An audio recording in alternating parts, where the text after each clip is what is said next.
Hals, La Zingara, hacia 1630-1635. Museo del Louvre, París. Óleo sobre tela 58 por 52 centímetros. Franz Hals nació en Amberes hacia 1580, de padres flamencos. Probablemente debido a la guerra con España y las persecuciones religiosas, la familia se trasladó de Flandes a Haarlem, donde Hals pasó la mayor parte de su vida. El padre de Hals, relojero, procedía de Malinas, cerca de Bruselas, lo mismo que la madre. Sus tres hijos, Franz, Jost, Dietrich, fueron todos pintores. Entre los hijos que Hals tuvo de sus dos matrimonios, 7 de ellos fueron también pintores. Franz Hals estudió con Karel van Mander de 1600 a 1603. En 1616, durante una visita a Amberes, conoció a Rubens, quien más tarde visitó a Hals en Holanda, en 1624. Durante varios años, Hals pintó a gran número de patricios de Haarlem, así como a sus esposas. Hacia 1623-24 recibió el encargo de pintar un cuadro, Banquete de los oficiales del Glunbensdorlen. Durante este periodo, Hals realizó también una serie de cuadros costumbristas y de retratos individuales. Los retratos de Hals, dejando aparte los que eran de pago, constituyeron incisivas caracterizaciones de la gente pintoresca y alegre con la que vivía. Hals tuvo muchos estudiantes y aprendices en su amplio taller, pero los anales ciudadanos, cuidadosamente conservados, muestran que sufrió dificultades económicas casi continuas. Esto se debió probablemente a una mala administración de su dinero, puesto que Hals era un trabajador rápido y prolífico, y sus cuadros le eran bien pagados. Hacia 1633 su fama había rebasado los límites de Haarlem, y ese año recibió un importante encargo de los guardias cívicos de San Jorge, en la ciudad de Ámsterdam, para que realizara un retrato de su grupo. Este era un grande honor, pues Rembrandt era el artista reconocido de Ámsterdam y por lo general obtenía sus encargos.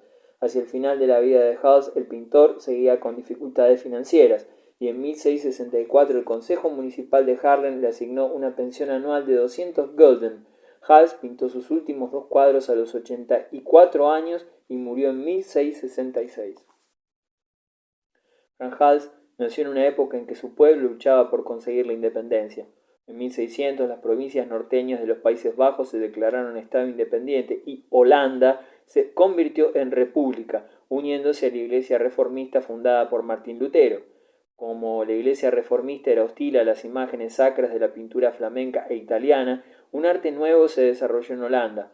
Von Holst había llevado a Holanda el concepto de luces y sombras de Caravaggio, que Hals adoptó en sus primeros cuadros. Hals se ciñó también al estilo barroco, dinámico y emotivo que estaba de moda en aquellos tiempos. El pueblo holandés deseaba un arte que reflejara fielmente su vida cotidiana, y Hals la retrató con un brío y una penetración que nunca han sido superados. En La Zingara, Hals utilizó dos vigorosas acciones que forman una X hacia el centro del lienzo. En una acción, la dirección del fondo es continuada a lo largo del brazo de la sonriente y robusta muchacha, mientras su cabeza está situada en dirección opuesta. Como en casi toda la obra de Hals, la luz procede de la parte superior izquierda y el retrato es un primerísimo plano, de modo que el espectador recibe un impacto inicial muy fuerte. Hals pasó toda su vida luchando contra las dificultades materiales, pero en la mayor parte de sus obras expresó la alegría, la mundanidad y la buena vida. Hals tuvo una habilidad técnica excepcional y fue un brillante virtuoso. Con su ágil pincel y su espíritu aventurero, su obra constituye un retrato de la Holanda del siglo XVII. Rembrandt, La Ronda Nocturna, 1642. Rijksmuseum, Ámsterdam. Óleo sobre tela, 358 por 438 centímetros. Rembrandt Harmens van Rijn nació en Leiden en 1606, hijo de un molinero que cogió el nombre Van Rijn de su molino en un afluente del Rin. Rembrandt fue enviado a la Universidad de Leiden con vistas a que estudiara una profesión, pero las aficiones personales pudieron más que las intenciones de sus padres. Rembrandt decidió hacerse pintor. Estudió primero en Leiden y después en Ámsterdam. Era corriente que los estudiantes de arte que despuntaban realizasen una peregrinación a Italia, pero Rembrandt prefirió quedarse en Holanda. Dibujó por su cuenta estudios de sus padres, de su hermano y de sus conciudadanos. En 1632 pintó el primero de sus encargos importantes y grandes composiciones, la lección de anatomía. Tenía entonces 25 años. En 1634 se casó con Saskia van Oldenburg, quien le dio 4 hijos, de los que solo el más joven, Titus, superó la infancia. Hasta su muerte en 1642, Saskia desempeñó un gran papel en la obra de su marido, así como en su vida, posando para innumerables cuadros y también para dibujos y aguafuertes, en los que el talento de Rembrandt fue incomparable.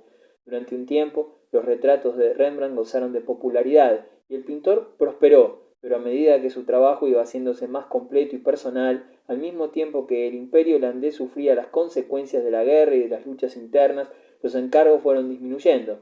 Hendrikje Stotfeldt, una joven criada, se convirtió en la compañera de Rembrandt y, al igual que Saskia, en su constante modelo. Tuvieron 2 hijas, las únicas que sobrevivieron a Rembrandt. Hendrikje falleció hacia 1663, Titus en 1668 y Rembrandt en octubre de ese mismo año. La ronda nocturna fue pintada en 1642, el año de la muerte de Saskia. Fue realizada por encargo de una compañía de guardias cívicos bajo el mando del capitán Manning Koch. Este enorme cuadro, con su compleja composición de 29 figuras, pertenece al período intermedio de la obra de Rembrandt, precedido por los retratos formativos y los estudios de su juventud, y seguido por los retratos dramáticos y oscuramente místicos, así como por las composiciones bíblicas de sus últimos años. Dicho periodo vio cómo Rembrandt desarrollaba esa cualidad luminosa, obsesionante, rica, arquitectónica y al mismo tiempo mística, que es su signo característico y su triunfo especial. No todos los modelos, sin embargo, apreciaron la destreza y la profunda sensibilidad de Rembrandt. Varios miembros de la brigada Baninkock hubiesen preferido ser inmortalizados con una luz más intensa. Protestaron sonoramente, presagio de los problemas que el genio especial de Rembrandt había de atraer sobre su cabeza. Ostade, Posada Rural, 1644. Rijksmuseum, Ámsterdam. Óleo sobre tablero de roble, 74 por 56 centímetros. Isaac van Ostade nació en Haarlem en 1621. Su padre, un pobre tejedor, tomó su nombre de su poblado nativo, Osted, cerca de Eindhoven, antes de trasladarse a Haarlem en 1605. Como Isaac era el menor de sus 8 hijos, pudo librarse de la infancia paupérrima y laboriosa de sus hermanos y hermanas mayores. Cuando Isaac tenía 8 años, su hermana Majke hizo un matrimonio brillante. Desde entonces la familia tuvo una situación bastante más confortable. Isaac estudió arte con su hermano Adrián, que había sido alumno favorito de Frans Hals. Nada más se sabe de la vida de Isaac, excepto por conjeturas. Se cree que no acudió en ayuda de su hermano en 1649 cuando éste se vio en apuros, bien porque estaba moribundo o había muerto ya, o porque seguía siendo el mimado hermano menor. También se cree que sus pinturas se vendieron bien. Hasta fecha muy reciente, incluso el año de su muerte, 1649, ofreció dudas. Estudiante aplicado, Isaac Ostade, aunque de carácter opuesto a Adrián, imitó fielmente durante algún tiempo la obra del profesor de su hermano. Por fin, sin embargo, empezó a trabajar con su estilo más vivaz e imaginativo. Es por lo tanto posible que, de haber vivido más tiempo, hubiera alcanzado un nivel más elevado de que ahora disfruta entre los pintores de la escuela holandesa en el siglo XVII. Su obra fue apreciada en primer lugar por el inglés que compró la mayoría de la cincuentena de cuadros que pintó. Muchos de esos lienzos están ahora en el Palacio de Buckingham y en la National Gallery. En Holanda o en el continente quedan relativamente pocas obras suyas. Posada Rural, al igual que las otras obras de su última época, está bien compuesta, con una disposición fácilmente equilibrada. El color es hermoso, el cielo tiene una claridad diáfana, como son los de Holanda, y las figuras son representaciones vívidas y exactas de la gente que Ostade conoció también.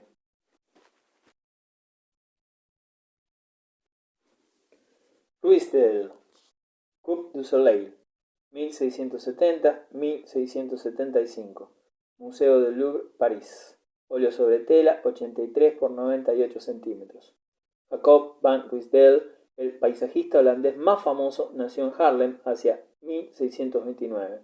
Recibió la primera enseñanza de su padre, pintor de poca categoría y fabricante de marcos. En 1648 Ruisdael era miembro del gremio de San Lucas en Haarlem. Entre 1650 y 1652 viajó mucho por Holanda y por las regiones alemanas contiguas a la frontera holandesa.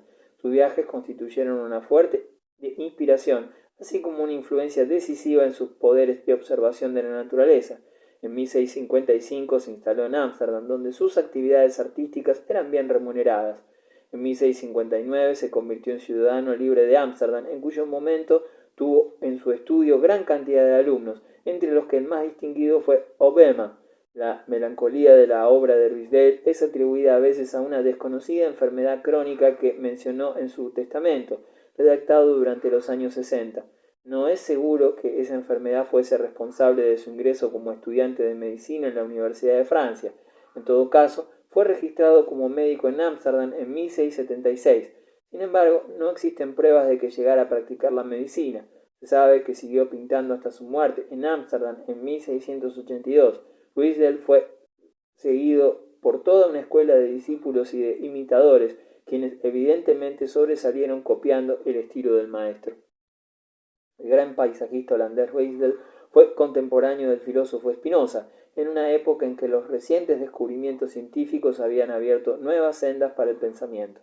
La filosofía de la naturaleza de Spinoza parece verse reflejada en los heroicos paisajes de Ruysdael. El pintor trató de captar el inmenso poder de la naturaleza en todas sus variedades. Pintó dunas áridas y cascadas, así como bosques silenciosos e inmensas llanuras. Los elementos en su cambio y perennidad están llenos de sustancia espiritual. La obra del pintor consistió en trasladar al lienzo su visión de la vida interna del paisaje, y la visión de Ruysdael le permitió transformar sencillos paisajes holandeses en poderosas creaciones. En Coupe du Soleil trata de sintetizar los tres elementos, montaña, río y llanura, en una escena dominada por un cielo inmenso. Quedamos convencidos de la amplitud y profundidad del escenario gracias al complejo de montañas, camino, puente y río. El valle, el castillo, el puente semiderruido y los bañistas en el río quedan repentinamente definidos por los rayos de sol que atraviesan las nubes. Pese a las personas representadas en el cuadro, se nota una inmensa soledad. La pequeñez del hombre se enfrenta con la inmensidad de la naturaleza. Esta actúa con independencia de los deseos o creaciones del hombre. Revelación de gran valor para Ruysdael. Ter Borch. El concierto. Stalinche Museum, Berlín. Óleo sobre madera, 56 por 44 centímetros. Gerard Ter Borch nació en Zwolle, Holanda, en 1617. Su padre fue pintor y enseñó a su hijo en el hogar antes de enviarle a Ámsterdam a ampliar estudios. El joven Ter Borch fue después a Haarlem, donde estudió con Moligny, y fue aceptado en el gremio de pintores a los 18 años. En 1635, alentado por su padre, Ter Borch fue a Inglaterra, donde Van Dyck era pintor de la corte de Carlos I. No fue este el último de los viajes de Ter Borch. Después se sabe que visitó Roma y Münster, donde pintó el retrato de los delegados en el Congreso de la Paz de Westfalia, celebrado allí en 1648. Fue después en España, vio la obra de Velázquez y recibió el encargo de pintar el retrato de Felipe IV. Ter Borch se casó en 1654 con una muchacha de Deventer y se convirtió en residente de esa ciudad, donde fue elegido para el Concilio del Pueblo en 1661. Permaneció en Deventer pintando y grabando retratos e interiores hasta el año de su muerte, 1681. No dejó herederos y fue enterrado en la sepultura familiar en Zwolle. Los personajes de los interiores de Ter Borch son extremadamente dignos y sofisticados, y en sus obras aparece una sensación de gran elegancia, además de la típica calma holandesa. Su técnica fue suave y pulida, sus colores matizadamente vivos y claros, su reproducción de las telas extraordinaria. La música era una diversión favorita entre la clase alta, y en el concierto tenemos lo que parece ser casi una visión desenfocada de dos jóvenes intérpretes femeninas, porque la violonchelista está sin duda demasiado próxima al clavicordio para tener libertad de movimientos. El cuadro es un estudio en la descripción de pieles, sedas, madera. Las pieles son suaves y brillantes, la seda es tornasolada y parece casi susurrar, la madera está muy pulida y bien encerada. Todo es suave y está bien cuidado, y estamos seguros de que el oculto auditorio va vestido con elegancia y escucha atentamente. Esto es lo que puede ser denominado pintura costumbrista de la clase alta.